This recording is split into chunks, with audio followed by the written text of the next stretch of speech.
The store was crowded that afternoon, yet silence fell when the manager's harsh voice cut through the air. "We don't want your kind here.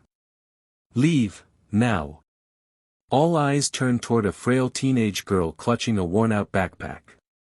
She stood frozen, humiliated, on the edge of tears. Before she could take a single step toward the door, another voice rang out, steady, firm, and full of conviction. "She stays," a man said, placing a protective hand on his little boy's shoulder, "or I go too." What no one in that store knew was that this one act of defiance would change the lives of 3 people forever. It was a Saturday afternoon, and Daniel, widowed father of a 7-year-old boy named Ethan, was running errands at the local grocery store. With a shopping list in one hand and Ethan holding the other, he had been moving through the aisles like any ordinary parent trying to keep up with life.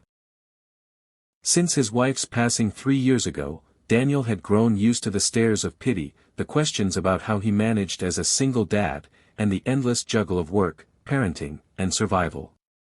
Grocery shopping was one of those small routines that kept life somewhat steady. But that afternoon, steady was shattered. As he reached the dairy section, he noticed a thin girl standing quietly near the shelves, staring longingly at a carton of milk she clearly couldn't afford. Her clothes were faded, her shoes too small, and her eyes carried a weight far heavier than her years. She must have been no older than 15. The moment Daniel caught her glance, she quickly looked away, clutching her old backpack tighter. The manager approached her with a scowl. "You again?" His voice was sharp enough for everyone nearby to hear. "We told you before, stop hanging around here. If you're not buying anything, leave." The girl's lips trembled, but no words came out.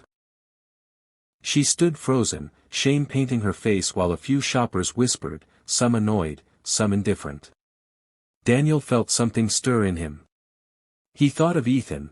What if one day his son stood alone in a world that only judged but never asked why? His late wife, Sarah, used to tell him, kindness is the only wealth worth passing on. And in that moment, her voice felt alive again. The manager's tone grew harsher. "Out. Now." The girl lowered her head and stepped back, but before she could move further, Daniel's voice cut through the air. Strong, deliberate. "She stays." Every eye turned toward him. He tightened his grip on Ethan's small hand, who looked up at him with wide, curious eyes. "If she leaves, then we're leaving too." A ripple of murmurs spread through the store. The manager frowned, clearly not expecting resistance. "Sir, this doesn't concern you."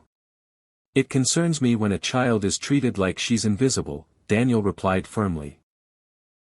"If you can't see that she needs help, not humiliation, then maybe you're in the wrong business." The girl's eyes filled with tears. Not just of sadness, but of something she hadn't felt in a long time, being defended. Ethan tugged his dad's sleeve and whispered, "Daddy, can we help her?" That whisper sealed Daniel's choice. He turned to the girl and said softly, "Come with us." Outside the store, the afternoon sun cast long shadows as the 3 of them sat on a bench. The girl remained quiet, her fingers twisting the strap of her backpack as though afraid to trust. Daniel spoke gently, "What's your name?" After a long pause, her voice cracked as she whispered, "Lily." Daniel nodded, smiling kindly. "Hi, Lily. This is my son, Ethan." Ethan, with all the innocence of a child, waved and offered her a piece of candy he'd been saving. For the first time, Lily's lips curved into the faintest smile. Bit by bit, the walls around her began to fall. She confessed that her mother had passed away the previous year, and her father, lost to grief and addiction, had disappeared from her life. She had been living in a small, abandoned trailer on the outskirts of town, surviving on little more than whatever she could manage to scrape together. The store had been her safe haven, a place she'd walk through just to feel normal, to breathe in the scent of bread baking and imagine what it might feel like to belong. Daniel listened, his chest tightening with every word. Her story mirrored pieces of his own, the loneliness after loss, the ache of being unseen. He thought of Sarah again, how fiercely she had loved children, how she would never have walked past a girl like Lily. "I can't fix everything," Daniel admitted, his voice thick with emotion, "but I won't let you walk through this world alone anymore." From that day on, Daniel and Ethan became Lily's anchor. He spoke with social services, arranged for her to attend school again, and slowly, she began to rebuild her trust in people. Ethan adored her like an older sister, often slipping drawings into her backpack with words like, "Your family now." And Lily, for the first time in years, laughed, real laughter that rang through the small house Daniel once thought felt too empty. Months passed, and the bond between them grew unshakable. What began as a single stand in a grocery store became the foundation of a new family, stitched together not by blood, but by choice, compassion, and courage. And the message was clear: sometimes the smallest act of saying, "She stays," can echo louder than 1,000 speeches. Sometimes, all it takes is one person willing to stand up, for a broken heart to find a place called home again.